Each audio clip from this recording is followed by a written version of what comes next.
나는 죽고 예수로 사는 사람이라는 책을 한번 썼고요.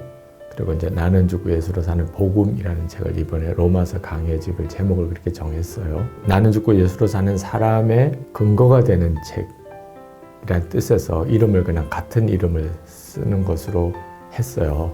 그 세 가지 초점이 있어요. 나는 죽는다는 것과 예수로 산다는 것과 복음이라는 거죠. 그것은 지금까지 제가 이해하고 있는 가장 중요한 문제들이어서 그렇게 제목을 썼습니다. 나는 죽고 이렇게 고백하는 것은 많은 분들이 어떻게 그렇게 담대하게 고백할 수 있냐, 약간은 교만한 것처럼 느껴지는 것 같아요. 왜냐하면 그것이 굉장히 높은 경지의 차원에 이르는 어떤 영성이라고 생각하기 때문에 그런 것 같습니다. 그래서 평생 살아가는 동안에 죽으려고 또 죽고자 하는 노력을 하다가 이제 정말 인생의 마지막 순간에 죽은 경지에 이르는 것이라고도 생각하는 것 같아요. 근데 복음은, 로마서를 읽어보면 알지만 복음은 나는 죽었다는 것을 믿음으로 받아들이는 것에서부터 신앙생활이 시작하는 거예요. 내가 죽으려고 노력하는 것이 아니고 내가 이미 죽었다는 사실을 받아들이는 거거든요. 그 점을 깨달았을 때 받은 충격이 컸어요. 그리고 워낙 그런 이야기들을 하지 않고 있었기 때문에 제가 잘못 이해한 건가 이런 생각도 했었을 정도거든요. 그리고 어느 순간에 굉장한 어려운 시험이 닥쳐오는 때가 있었어요. 그때 하나님이 저에게 아무것도 하지 못하게 하셨는데 그래서 드렸던 기도가 나는 죽었습니다. 하도 그 말씀을 가지고 묵상을 하다 보니까 그냥 나도 모르게 나온 고백이 나는 죽었습니다. 이런 고백을 했어요. 그리고 갑자기 제 안에 하나님의 이 죽음, 십자가의 죽음을 모든 믿는 자에게 하나님이 허락하신 것이 너무나 놀랍게 누려졌어요. 그때 알았어요. 이 죽음은 내가 죽으려고 노력해서 이르는 경지가 아니고 내가 말씀과 복음을 정말 믿고 하나님이 누려지게 하는 것이라는 거예요. 그때부터 이제 나는 죽었습니다라는 고백을 담대하게 한 건데 그것은 제가 무슨 훌륭한 게 아니고 십자가에서 이루신 하나님의 놀라운 일을 찬양하는 거죠. 네. 그게 저의 죽음입니다. 제가 예수님과의 관계가 친밀하거나 인격적이지 않았어요. 제가 어릴 때부터 제가 믿었던 예수님은 가까이 하기에는 너무 먼 당신이에요. 만나고 싶지만 만나지지 않는 분이었거든요.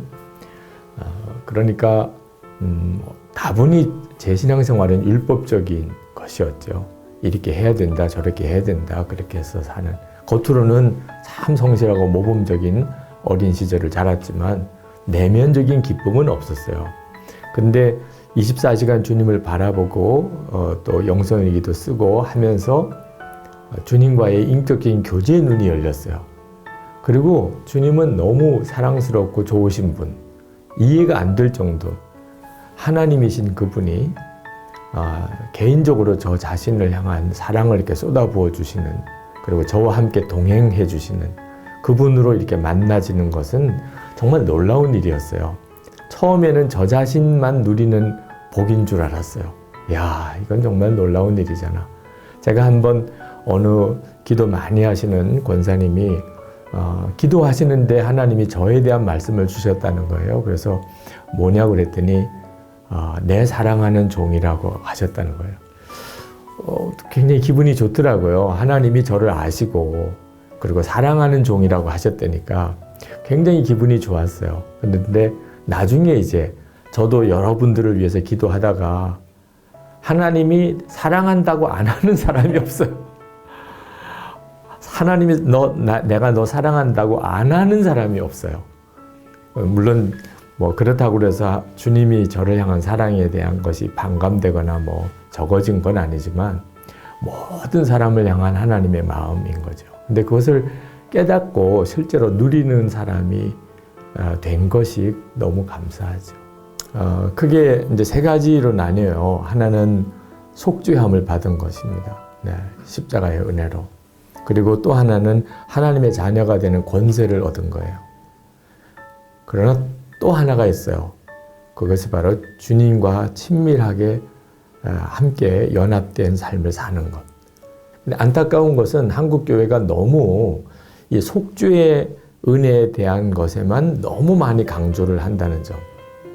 그리고 실제로 하나님의 자녀가 된 권세에 대해서도 너무 막연하고 주님과 친밀히 동행하는 것에 대해서는 거의 언급이 없다는 점. 실제로는 궁극적인 복음의 하나님의 이 골, 목표는 주님과의 친밀한 동행함에 있어요. 마치 아담과 하와가 에덴 동산에서 하나님과 친밀히 교제했던 그것을 회복시키는 게 복음이거든요. 그 회복되는 과정이 속죄와 하나님의 자녀된 권세의 회복과 그 다음에 이제 주님과의 친밀함으로 가서 여기가 궁극적인 목표거든요. 그런데 우리 한국 교회 교인들이 이해하는 복음은 안타깝게도 그 전 단계에 속죄함 받은 것에 너무 머물러 있는 거죠. 제가 이해한 복음은 세 가지 중심입니다. 페이스북 컬럼을 쓰는 것에 대해서 궁금해 하시는 분들이 꽤 있으세요. 제 스타일이 좀 잘 아니라고 생각하는 거죠. 보통은 이제 뭐 친한 사람들끼리의 교제, 일상적인 생활들을 서로 나누는 또는 많은 사람들에게 자기 자신을 이렇게 알려서 드러내 보려고 하는 동기들이 조금씩 있지요. 페이스북을 하는 중요한 이유도 그럴 것 같아요. 근데 제가 페이스북을 컬럼을 하게 된 동기는 전적으로 주님과 동행하는 삶을 끊임없이 사람들에게 도전해야 한다는 어떤 사명감 때문이고 그럴 장이 있다는 것을 어느 날 알았어요. 처음에는 내가 매일 글을 쓸 내용이 없을 것 같았어요. 그때 김동원 목사님이 매일 일기도 쓰면서 무슨 쓸 게 없다고 그러냐. 그러고 보니까는 주님의 음성 같았어요.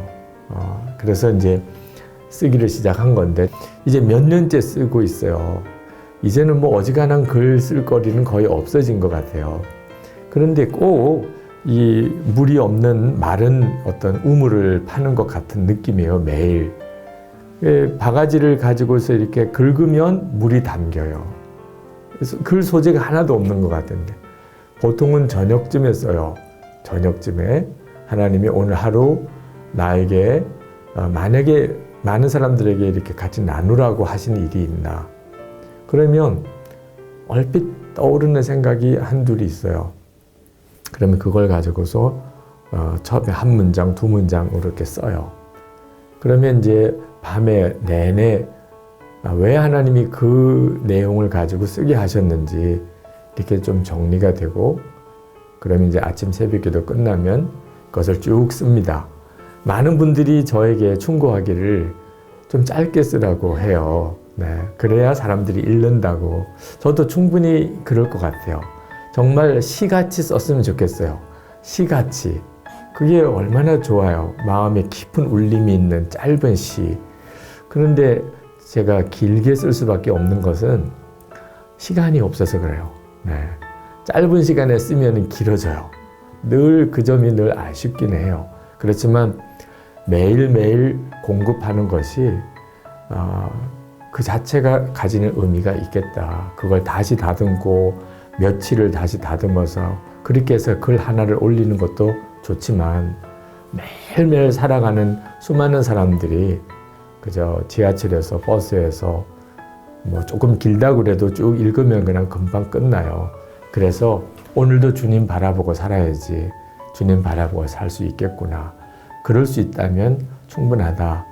지금까지 계속해서 꾸준히 이렇게 써오게 하신 것이 너무 놀라워요.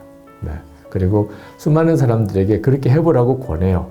아무도 순종 안 하지만 계속 권해요. 당신에게도 주님이 계속 쓸 거리를 주실 거라고. 그리고 지나놓고 이렇게 보니까 하나님이 나에게 엄청난 은혜를 주신 것들을 이렇게 담아낸 굉장히 큰 이 은혜의 창고가 됐어요.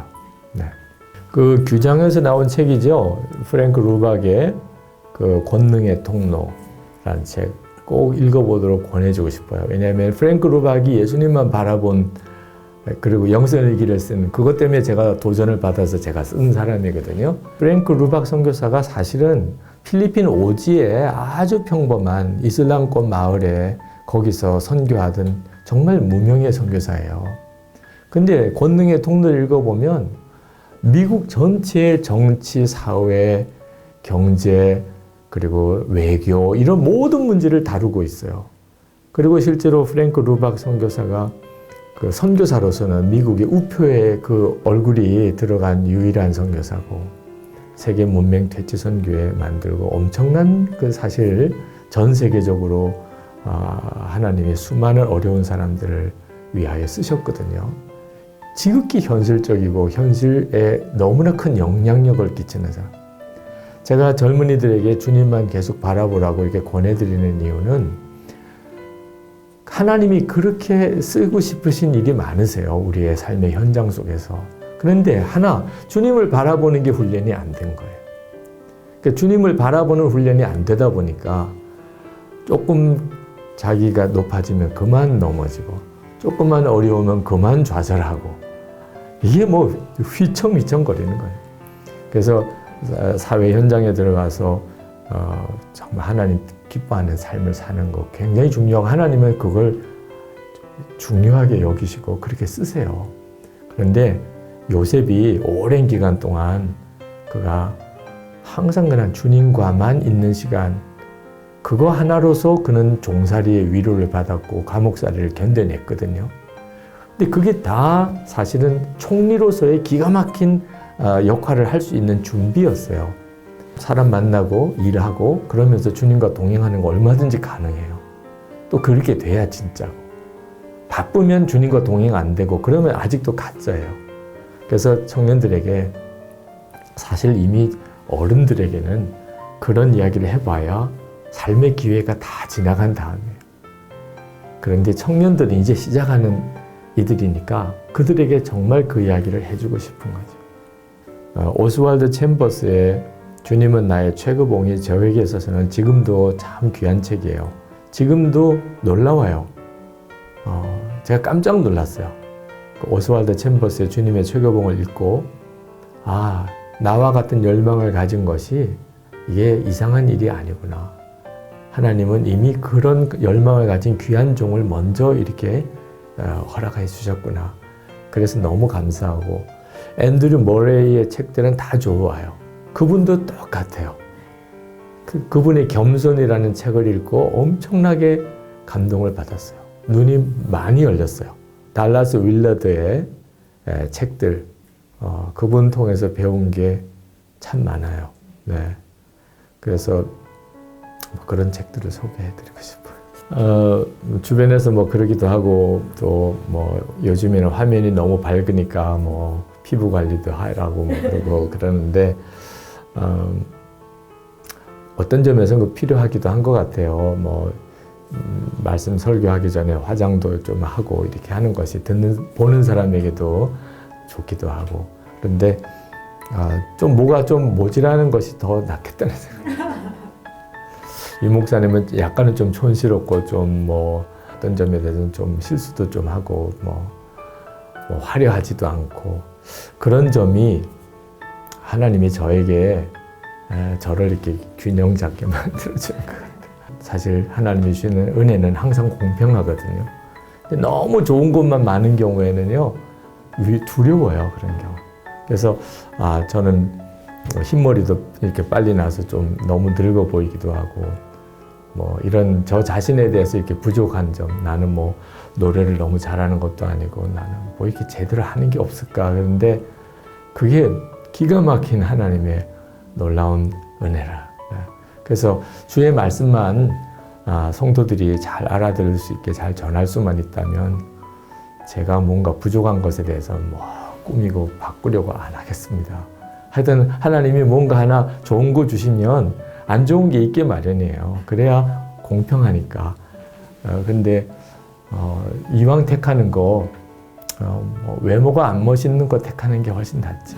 흰머리, 그것 때문에 뭐 하나님이 저에게 은혜를 계속 공급할 수 있다면 뭐 백발이어도 좋은 거죠. 뭐 제가 로마서 설교집을 이렇게 책으로 내게 된 마음의 동기 중에 하나는 그 로마서를 썼던 사도 바울이 너무나 놀라운 주님의 임재 안에 있었다는 사실. 그 점을 놓치면 안 돼요. 로마서는 그냥 단순히 눈으로 어떤 문자로만 읽어지면 그 로마서가 가지고 있는 정말 살아있는 메시지를 온전히 알기 어려워요. 사도 바울은 정말 주님의 임재 안에 있었습니다. 그리고 그 서신을 쓴 거예요. 그래서 주님의 임재 안에서 그 서신을 읽으면 그 로마서가 가지고 있는 너무나 놀라운 복음이 이렇게 선명하게 드러나요. 그래서 제가 이 책을 쓰면서 많은 독자들이 주님의 임재 안에 있기를 정말 원하고, 그리고 주님의 임재에 대해서 눈이 뜨이기를 원하는 거예요. 실제로 이 나는 죽고 예수로 사는 이 복음의 일본은 흔히들 그 로마서의 전편, 로마서의 8장까지를 강의한 내용인데, 복음의 핵심은요, 주님과 연합하여 십자가에서 죽고 주님과 연합하여 사는 것. 부활의 주님이 내 생명이 되셔서 부활의 생명으로 사는 것에 있어요. 그리고 이제 2권에 가면 이제 흔히들 이제 생활편, 실천편 이렇게 말하는데 조금 오해가 있는 표현이에요. 왜냐하면 이제는 이렇게 살아야 된다, 이렇게 썼다고 흔히들 말하는 겁니다. 근데 실제로 보면요, 그렇게 살아야 된다가 아니고 그렇게 살아진다예요. 우리와 함께 하시는 주님 때문에, 주님과 내가 연합했기 때문에 이제는 너무나 놀라웠게 사라지는 것에 대해서 또 정말 멋있는 사도 바울의 표현으로 그 복음이 펼쳐져요. 그래서 사실 이권의 메시지가 저는 참 중요하다고 생각해요. 예수님과 행복하게 동행하는 그 삶이 얼마나 놀라운가. 살아야 한다는 부담감, 어떤 율법적인 어떤 그런 중압감 아니에요. 사라지는 거예요. 원수도 사랑하는 사랑이 되어지는 거예요. 그 영광은 정말 놀라워요. 그래서 그걸 많은 분들이 같이 조금이라도 나누었으면 하는 마음으로 소개해 드리는 거예요.